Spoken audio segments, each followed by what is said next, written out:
संवेदनाएं सुभाष और उसके परिवार के प्रति करता है। और अब जब मैं आप लोगों के बीच आया हूँ तो मैं ईमानदारी से थोड़ा खुल के आपसे बात करूँ। सुभाष के साथ जो हुआ वो तो वैसे भी दुखद थे, बहुत दुखद, उसकी भरपाई कोई कर नहीं सकता। लेकिन जब मैं सुभाष के परिवार से मिला तो मेरा दुख और बढ़ गया, क्योंकि उसके परिवार जैसा सज्जन परिवार आज के जमाने में मिलता नहीं। मैं उसके भाई मुकेश के साथ लगातार संपर्क में था और जिस प्रकार की परिपक्वता उनके परिवार ने दिखाई उसके लिए मैं आजीवन उस परिवार का ऋणी रहूंगा। और मैंने परिवार को भी आश्वस्त किया कि जीवन भर उस परिवार के साथ, उन दोनों बच्चों के साथ मैं खड़ा रहूंगा। आगे विषयों पर चर्चा करने से पहले मैं ये भी चाहूंगा कि हम सब लोग एक दिन 15 दिन की बात जान करके अपनी अगली आने वाली सैलरी जो है वो सीधे ट्रेजरी से सुभाष के प्रति ये कार्य शुरू हुआ। ये तो सुभाष और उसके परिवार के बारे में कुछ बातें कहती हैं। बाकी मैं आपके आक्रोश का घोष का सम्मान भी करता हूँ। पिछले 2 दिनों से यहाँ पे बहुत सारी बातें कही गई, लेकिन मैं समझता हूँ कि आपके हृदय में पीड़ा थी। पीड़ा कभी कभी आक्रोश का रूप लेती है और हम अपनी सेवा में चाहे किस विभाग में चले जाएं और प्रदेश सरकार में नौकरी करें, केंद्र सरकार में नौकरी करें, अंतर्राष्ट्रीय संस्था में नौकरी करें, लेकिन हमारा मूल विभाग, हमारा पेरेंट डिपार्टमेंट राजस्व। अगर आप क्रोधित होंगे तो आपको मुझ पे क्रोध दिखाने का पूरा अधिकार, आपको मेरे से अपना रोष प्रकट करने का पूरा अधिकार। और मैं इस बात के लिए आपका सम्मान भी करता हूं कि आप कहीं और ना जाके सीधे मेरे पास आए। आपने जगह सही की। दूसरी बात ये कि मैं आप सबसे व्यक्तिगत तौर पर भी एक अपील करना चाहूंगा। मुझे जनपद में लगभग 3 महीने, इन 3 महीनों के दौरान लगभग 25 से 30 गांवों में मैं गया।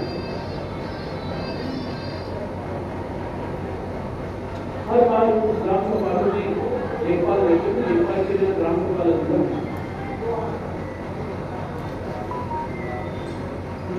मैंने कभी किसी चौपाल में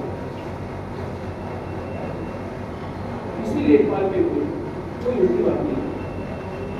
कई बार ऐसे प्रकरण आए जहाँ पे लोगों ने बोला कि कोई काम नहीं हुआ है या फिर देरी हो रही है। मैं समझता हूँ कि आपके ऊपर वर्कलोड कितना है और चौपाल में लोगों के बीच मैंने ये बात लोगों को भी सुनी। मुझसे ज्यादा दुखी इस विषय में कोई और हो नहीं सकता कि एक जगह पर हमारे द्वारा कार्रवाई की गई और वहां पे ऐसा हुआ। अगर मैं समय में वापस पीछे जा सकता तो मैं दोबारा नहीं करता। हम सार्वजनिक सेवा में हमारी ड्यूटी पब्लिक के प्रति और साथ ही साथ मेरी ड्यूटी आपके प्रति भी। मेरी जिम्मेदारी आपके जीवन को बेहतर सुनिश्चित करने के लिए, आपके अधिकारों को संरक्षित करने के लिए इस पूरे प्रकरण में मैं अपनी एक गलती जरूर मानता हूं। मेरा कर्मचारी इतने अवसाद में था, इतने तनाव में था और वो ये बात मुझसे आके कह ना सका। मैं उसमें इतना आत्मविश्वास नहीं जगा सका कि वो मुझसे आकर ये बात कहे। ये मेरी गलती जरूर।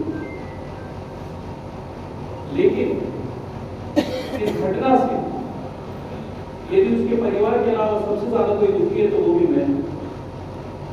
मैं जानता हूं आप कितने तनाव में काम करते हैं, मैं जानता हूं आप कितने लोगों का काम अकेले करते हैं। लेकिन ये बात आपको भी पता होगी कि अभी कुछ दिनों पहले सदर में एक लेखपाल साहब है, पता नहीं वो यहाँ पे है कि नहीं, जिनके मुंशी के खिलाफ एक वीडियो चलाई गई, मीडिया में बात बहुत चली, है वो यहाँ? बहुत दबाव था, हमने पता कराया, इनका दोष नहीं था, इनके खिलाफ साजिश की जा रही, हमने बात मालूम समाप्त, ये बोलते हुए समाप्त की इनके खिलाफ साजिश की जा रही।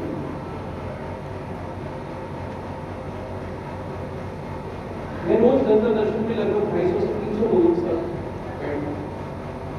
300 शिकायतें मेरे पास आ रही हैं, 200 शिकायतें राजस्व से संबंधित। इसलिए नहीं कि राजस्व में इतनी कमी, इसलिए क्योंकि मैं मूलतः राजस्व का अधिकारी हूं। उन शिकायतों में तमाम बातें लिखी होती हैं, सब में हम ध्यान रखते हैं कि हम पक्ष सुने, इस प्रकरण में भी हम पक्ष सुनते हैं।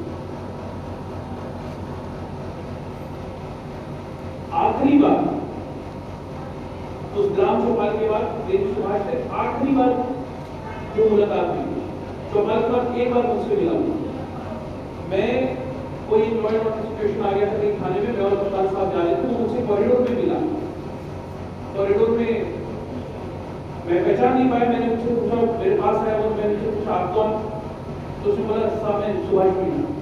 मैंने क्या हाल चाल, बोला बस आपकी कृपा हो जाए, चिंता मत करो।